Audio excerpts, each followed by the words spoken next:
dedicated to one purpose, which is to make sure that people in our communities are safe. And they sacrifice a lot, particularly during the holidays and the cold and time from families and, the stress. These law enforcement jobs, especially those who are right on the front lines, they're high-stress jobs. And they often have to see people in difficult, challenging circumstances or go to a crime scene and witness what many of us would have a real problem understanding and comprehending and adapting to. So I always tip my hat to the men and women who have chosen this form of public service. It is incredible. So always grateful to check in on them. And I'd like to talk about some progress, though. Our ongoing mission since I first became governor, and crime was escalating in numbers that we had not seen in a long time. It was a frightening time back in 2021. Coming through the final months of the pandemic, but everything was kind of set off kilter. And in our cities, and it's not just New York, it was a nationwide phenomenon where crime was up everywhere, but gun violence in particular. And I wanted to create something that had not been happening before, which is collaboration with our neighboring states and creating an alliance with all of our neighbors, because the guns are not coming from New York State. We don't make them here, most of them. And we have to stop that pipeline of where they're coming from across the border, up 81 from Pennsylvania, or up 95 from down south. And we saw that if we could have a stranglehold of the gun trafficking coming in from other states, we could protect our citizens even more and our residents even more. So we focused on that. Those meetings continue. It is first in the nation. I've encouraged other governors to foster the same kind of relationships. But today we're focusing on the localities here in New York that participate in the GIVE program, the Gun Involved Violence Initiative. And we've partnered with more than 24 police agencies. And as I mentioned, the gun crimes are down to record lows. And if you had asked me a few years ago if I'd be able to say that today, I would have said, I'm not sure, because the trend was going upward. How you go from an upward trajectory to now having record lows is something we want to talk about today. So let's talk about how far we've come. The number of shootings with injury nearly doubled in 2021 when I first took office, doubled from 2 years earlier. So crime was very much on everyone's minds. Doubling of crime, doubling of shootings with injury. So we made it our top priority. What do we have to do? We had to change some laws. Some of the laws that need to be changed in the legislature were important. It's now having an effect that's important. We have to hold more criminals accountable and end that whole cycle of people in and out of the criminal justice system without consequences. And changing now more recently even our discovery laws, which resulted in so many cases being dismissed on just obscure technicalities, which were shocking. And also bringing resources to the table. Law enforcement had not been funded at the levels I believed was appropriate. I spent 14 years in local government. We had very little help from the state government to fund our police department, and I was responsible for hiring chiefs of police and interviewing individuals who wanted to become members of our police department. So I was very involved in this at the local level, but we never could look to Albany for any kind of sizable support. It just wasn't there. And I knew this coming in as governor, and I wanted to change that dynamic radically, and we have.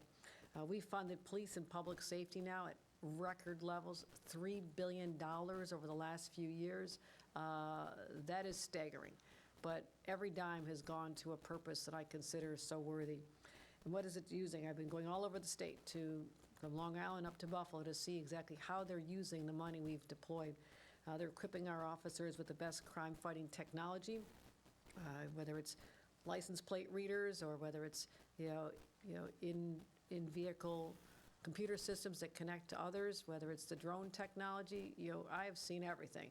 And state-of-the-art efforts to use all the tools that are out there but are very expensive, that police departments all want to have, but they're beyond their reach and their budget. So that's where the state steps in and says, listen, this is important, we're going to get it done, and we're going to support you financially. But also strengthening our network of crime analysis centers, which is where we are today, as well as bolstering our anti-violence organizations, our local boots on the ground community organizations that sometimes have members who've been through the system themselves, and they have a story to tell.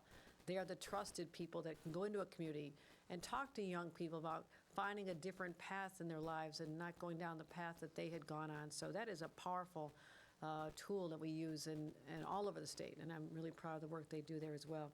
And we more than doubled the funding to the GIVE initiative, and that expanded to 8 additional police departments, 4 more counties. So we now provide funding to 28 law enforcement agencies in 21 counties. As I mentioned, that can help hire more personnel, pay for overtime, enhance the training. So let's talk about Albany. Over $5 million in additional funds to support this, and across the board, we're making real progress here. So what are we looking at?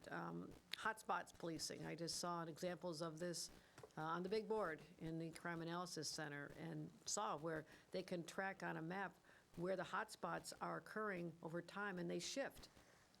People on the street understand that there's a lot of surveillance in an area. They may go somewhere else. Where are they going next? We can track that literally on these maps and send more resources and attention to those areas. A focused deterrence, and again, the street outreach. And let's take a look at the numbers, because they are quite remarkable. Shootings with injury, down 60% since 2021. Gun-related homicides, down 58% since 2021. Last year, we had the lowest number of shootings on record. Let me repeat that. We've been tracking this data a long time, the lowest number of shootings in the state of New York on record. And with only 3 weeks left in 2025, we're on our way to shattering last year's record.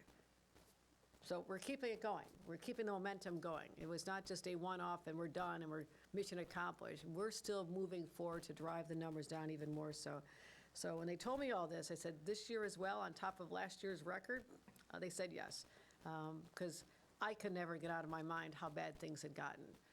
The fear in our streets and in the bigger cities like New York City, the fear on the subways, it was real, it was palpable. And it takes a long time for people to, even though the data shows a different story, for people to feel differently. And I don't expect them to overnight. And me standing here telling them the data is better is not here to say, have no fear, everything's perfect. Because everybody has their own emotions and their reaction to what they experience firsthand. But overall, to be able to say that the numbers have dropped dramatically is a incredibly, incredibly positive development here. So I think we have a lot to be proud of. And we didn't do it by sitting in Albany dictating policies. It happens because of the people behind me all over the state. These are the real, true heroes in my book. The ones who are out there getting the job done and doing it so well. Let's focus just a little bit on Albany while we happen to be here, Mayor. Just as impressive. The numbers are just as impressive. In Albany, shootings with injury down, well, 60% here in Albany as well.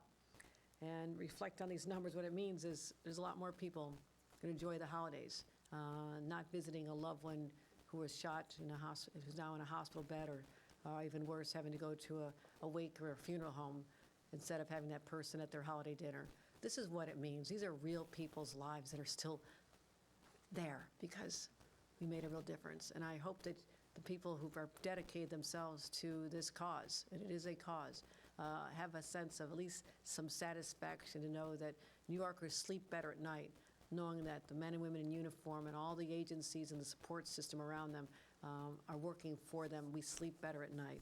So people are able to spend their holidays with families as we approach that season. It's sometimes a disruptive, scary time for people, a lot of loneliness, people with mental health challenges. It's high stress when your life is not what you thought it was going to be. And that's where I think the state has an important role to help people with mental health challenges who are on the streets, who are out there still looking for that support, and that's important to me as well. But let's today take a look at this progress and know that one crime victim is one too many, but when it comes to public safety, we're just leaning further into what works, the proven strategies, and looking forward to announcing more initiatives in next year's budget.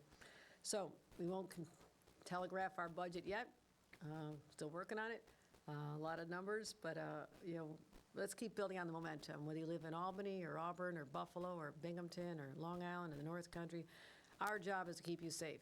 And there's one person who's dedicated his life to that experience here in the city of Albany. We're fortunate to have him. Chief Cox, I want to bring him up to speaker. And you've made the Albany PD a national model in community policing.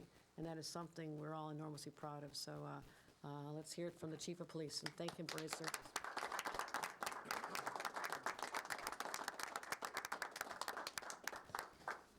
Thank you, Governor. I can't thank the governor and her team enough. This is about partnerships. The only way that we can ultimately drive down crime, the only way we can ultimately make the public safe is to have partnerships. If we try to live out on an island by ourselves, we're not going to get the work done. The reason why we ultimately have a community policing philosophy within this city, not just within this police department, within the city, is because we've heard from the public, we've heard from our partners, that we ultimately need to do this together. We need to solve problems. And the governor and her team are all about solving problems. They've come to us, they've sat down in rooms, they've said, let's build this together, and I can't say thank you enough to the governor and her team for all that they've been able to do for the city and for the state, because at the end of the day, the governor's made this city, made this state safer by this partnership that's been built. The numbers that the governor's gone over, those numbers have made this city safer. There's more work to be done. As the governor said, one shooting is one too many. We cannot have shootings on our street. We cannot have crime on our street. But we need to continue to work together to continue to solve those things. So when we start talking about those numbers, over a 5-year average, we're down 63% when it comes to the number of shootings where people have been shot in this city. And again, one shooting is too many. That partnership is a partnership between the state, county, and local agencies. We've seen a growth in the Capital Region Crime Analysis Center. So the technology that's available ultimately helps us do our job. But there's also a partnership with community-based agencies that helps us to get our job done. And when we talk about how we solve a crime that's happened, we look at gun violence, we look to bring the offender to justice. But we also look to make sure that the victim gets the services they need. So we're looking at things from a multifaceted view. So while we're responding and bringing the offender to justice, we're also trying to make sure that the victim gets the services they need. The funding that comes from the Gun-Involved Violence Elimination Initiative helps us to do both. It helps us to work with our partners that are standing here today and community-based partners to make sure that not only are we dealing with the offender, but we're also making sure that the victims, their families, and the community get the services that they need. So we need to continue to do that. I also want to make sure that I recognize the never-ending perseverance of the women and men of this police department, because without them, we could not do what we do. They come to their place of employment here every single day, and they just sacrifice everything that they have to make sure that this community is served, and served extremely well. They make sure that they bring offenders to justice, and they make sure that victims are served in every facet that they need. So I can't thank them enough. Without them, we could not do what we need. What we will continue to do is have a four-pronged approach to how we address things here. We will continue to look at enforcement, because we need to ultimately bring offenders to justice, but we will also look at deterrence, education, and prevention, because we need to make sure that we address things before they happen. And deterrence, education, and prevention are the things that we need to do. And I thank the state for the support they give, because without the state and without that support, we would not be able to do those other three prongs. We would just be caught up in a cycle of continuing to try to catch up through enforcement, and that is a never-ending loss by trying to do that. So thank you. I'm going to turn things over to the mayor now for her remarks. Thank you, Chief. And thank you, Governor. This investment would not have happened without your leadership. And one of the things that law enforcement needs is the tools to get the job done. And as times have changed, and as the ability for criminals to bring guns into our community and the methods for them doing that has changed, as people are able to order parts and assemble guns, these are all things that have really transformed the tools that we need in order to do the job. And so, Governor, you have understood that and given us the tools that we need to get these results. And I joined a number of mayors in Baltimore a couple of years ago with Mayor Scott. When you think about Baltimore, more than 300 homicides every year, year after year. He had to beg his governor to help fund GIVE. He had looked out at communities, particularly New York State, had invited a number of mayors from New York State to come and talk about what was working here. And he had to beg for the resources to get that done until he got a new governor. And now he really has those resources and is driving that down. But the mayor of Allentown, Pennsylvania, and I were at this conference, and we looked at each other and said, in communities the size of Albany and Allentown, we know the story behind every homicide. We're small enough. We know the families. We know oftentimes what might have started a dispute, whether it be a domestic issue or just a beef between groups of people. And so we live it, we see it. And so when we say any shooting is one shooting too many, those of us who are here at the local level, particularly in a city the size of Albany, we know that because these are folks that we see in our community, in our churches, in our grocery stores. And so to see the community be able to look at the resources that we've been able to bring to their neighborhoods to keep them safe is something that they really can feel, that they see that and understand that that comes from a deep sense of caring about communities. And under Governor Hochul's leadership, we've had that. And so this doesn't happen by accident. It happens because of the incredible work of law enforcement. But if we don't give them the tools that they need, it makes their jobs a lot harder. You've given them the tools that they need. You will continue to invest in them, and we will continue to work towards safer communities. So thank you for your All right, leadership. thank you, Mayor. Appreciate you.